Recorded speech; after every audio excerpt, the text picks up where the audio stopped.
একটা ছেলের চাইতে একটা মেয়ের জীবন সবচাইতে বেশি কঠিন হয়। মেয়েরা কিভাবে মাত্র একদিনের মধ্যে নিজের চেনা ঘর, আপন মানুষ সবকিছুকে ছেড়ে একদম একটা নতুন অচেনা মানুষদের মাঝে এসে পড়ে। কি অদ্ভুত, তাই না? যেখানে ঘরের কোনো দেয়াল তাকে চেনে না, সেখানকার চারপাশ তার অচেনা। হয়তো সময়ের সাথে সাথে সেই মানুষগুলো আপন হয়ে যায়, কিন্তু এই যে আপন হওয়ার প্রক্রিয়াটা, এই সময়টা তো সবাইকে আপন করতে চাইলেও কেউ কেউ আবার আপন হয় না।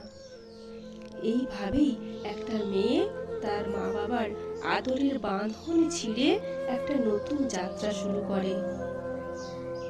একটা সময়ে হয়তো সবকিছুই ঠিক হয়ে যায়, তাই প্রতিটি বাড়িতেই শাশুড়িরা একটা মেয়েকে বৌমা নয়, যেন মেয়ে হিসেবে দেখে, যাতে সেই মেয়েটা নতুন বাড়িটাকে প্রথম দিন থেকেই নিজের বাড়ি বলে মনে করতে পারে।